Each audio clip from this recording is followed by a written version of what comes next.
Assalamualaikum warahmatullahi wabarakatuh. Perkenalkan, saya Nova Nur Halimah dengan NIM 246151034 dari kelas 4B Program Studi Tadris Bahasa Indonesia. Pada kesempatan kali ini, untuk memenuhi tugas akhir mata kuliah Akhlak dan Tasawuf, saya akan menjelaskan sebuah jurnal dengan tema Akhlak kepada kedua orang tua. Artikel yang saya pilih kali ini berjudul Pendidikan Akhlak Anak kepada Orang Tua dalam Perspektif Al-Quran dan Hadis. Nah, berikut akan saya paparkan biodata dari artikel tersebut dengan judul Pendidikan Akhlak Anak kepada Orang Tua dalam Perspektif Al-Quran dan Hadis, dan juga nama jurnalnya Jurnal Budi Pekerti Agama Islam dengan penulisnya Almeragil Amri, Mutia Azhara, Intan Nur Aini Azhara, dan juga Revi Julianti dan Wismanto. Kemudian dengan volume 2 nomor 2 terbit tahun 2024 dengan ISSN cetak 30318351 dan ISSN online 30318343. Kemudian saya akan menjelaskan isi dari jurnal tersebut. Pada bagian pendahuluan, pada bagian ini penulis memaparkan urgensi dari artikel yang mana di era modern saat ini permasalahan anak tidak memiliki rasa moral itu sangat banyak, sangat kuat. Jadi banyak sekali anak-anak yang saat ini tuh banyak sekali tidak menaati orang tua, membangkang orang tua, dan banyak sekali berita di media sosial, media elektronik hingga di ranah masyarakat yang menyuarakan betapa buruknya perlakuan anak terhadap orang tua. Nah, dipaparkan dalam jurnal, misalnya anak itu sering bertengkar dengan orang tua, anak itu mengabaikan perintah orang tua, dan bahkan mereka tidak mengakui orang tua. Nah, atau bahkan ada juga yang mencabut nyawa orang tua.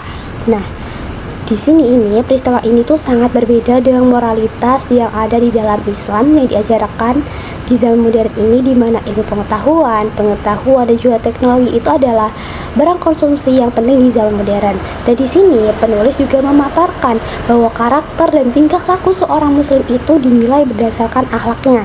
Makanya penulis juga menyatakan di sini bahwa ungkapan para ulama yang sepakat bahwa hukum dari kebaikan terhadap orang tua atau berbakti pada orang tua itu adalah suatu kewajiban, dan hal tersebut sudah tertera di dalam Al-Quran sebanyak 16 kali.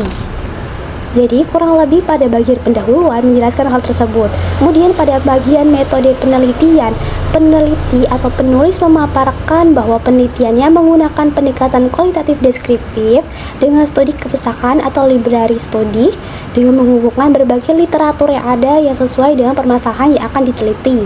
Jadi referensinya bisa berasal dari teori, buku, karya ilmiah, artikel, jurnal ilmiah, dan referensi lain yang mendukung. Kemudian data yang terkumpul itu akan direduksi dan juga disesuaikan dengan topik yang dipilih. Nah, kemudian masuk ke bagian hasil dan pembahasan. Di bagian ini, mula-mula penulis itu memaparkan apa sih akhlak itu. Nah, secara bahasa, akhlak itu berasal dari bahasa Arab yang berarti budi pekerti, perangai, tingkah laku, kepribadian.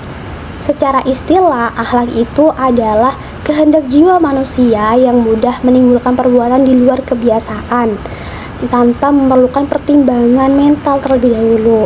Dan di sini penulis juga menjelaskan bahwa berbuat baik kepada orang tua itu dikenal dengan istilah birrul walidain atau akhlak kepada orang tua. Artinya menunaikan hak orang tua dan kewajiban terhadap mereka berdua itu adalah kewajiban seorang anak dan akhlak seorang anak kepada orang tua.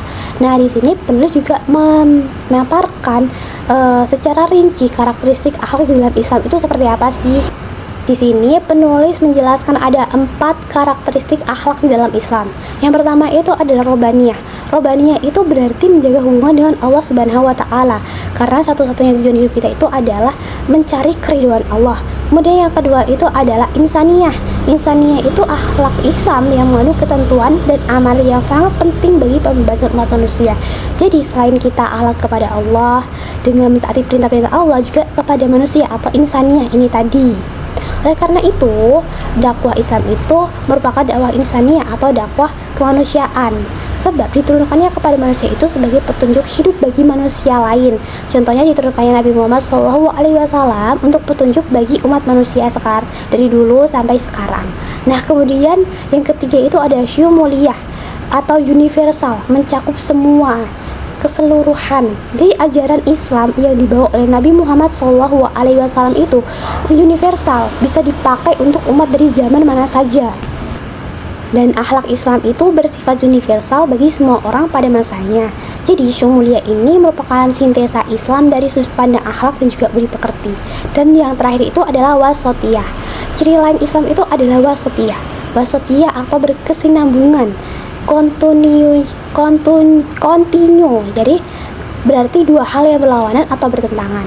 Seimbang artinya tidak ada bobot atau keringanan antara satu sisi dengan sisi lainnya. Selain itu, di sini penulis juga memaparkan tentang metode pembinaan anak dalam perspektif Islam. Jadi metode apa saja yang bisa digunakan untuk membina anak agar akhlaknya itu sesuai dengan ajaran Islam. Di sini penulis memaparkan 6 metode. Yang pertama itu adalah metode uswah atau teladan. Jadi kita sebagai orang tua itu memberikan teladan kepada anak untuk diikuti karena mengandung nilai-nilai kemanusiaan.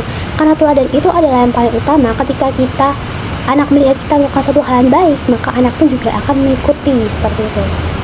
Sebagaimana juga Rasulullah sebagai manusia suri teladan, dan kita sebagai umatnya wajib mengikuti teladan kita, yaitu Nabi Muhammad SAW. Lalu metode yang berikutnya itu adalah metode ta'widiyah atau pembiasaan. Secara etimologi pembiasaan itu asal katanya adalah kata biasa. Artinya itu lazim, umum, biasa dilakuin. Jadi seorang anak itu adalah titipan dari Allah untuk orang tuanya. Jadi anak itu jadi terbiasa melakukan hal baik, maka dari kecil harus dilakukan pembiasaan dengan metode ta'widiyah ini, dengan membiasakan hal baik kepada anak dari kecil. Lalu metode berikutnya adalah metode mau'izah atau metode nasihat. Nah, kata mau'izah ini berasal dari kata wa'zu yang berarti nasihat yang terpuji, yang memotivasi untuk melaksanakan suatu hal yang terpuji dengan perkataan yang lembut. Jadi ketika orang tua memberi nasihat itu dengan metode-metode mau'izah, itu dengan memberikan nasihat yang berkata lembut, lemah lembut, jadi mereka itu nurut begitu. Nah, dalam Al-Quran sendiri metode ini ada di dalam surat Al-Baqarah ayat 232. Namun di sini yang paling penting penulis juga memaparkan bahwa sebelum memberi nasihat itu alangkah lebih baik orang tua itu juga mengamalkan apa yang mereka nasihatkan ke anak. Jadi nggak mungkin orang tua memberikan nasihat ke anak tapi mereka nggak ngelakuin, maka itu percuma. Ketika mereka bisa memberi nasihat tapi mereka tidak bisa memberi teladan.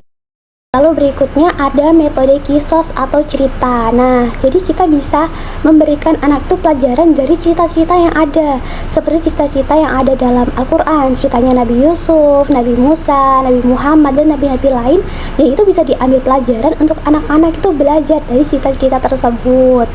Nah, kemudian yang berikutnya adalah metode amsal atau metode perumpamaan.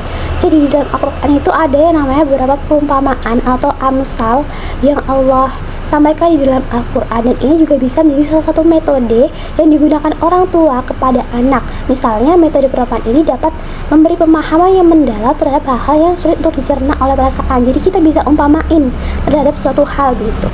Kemudian ada metode sawab atau ganjaran.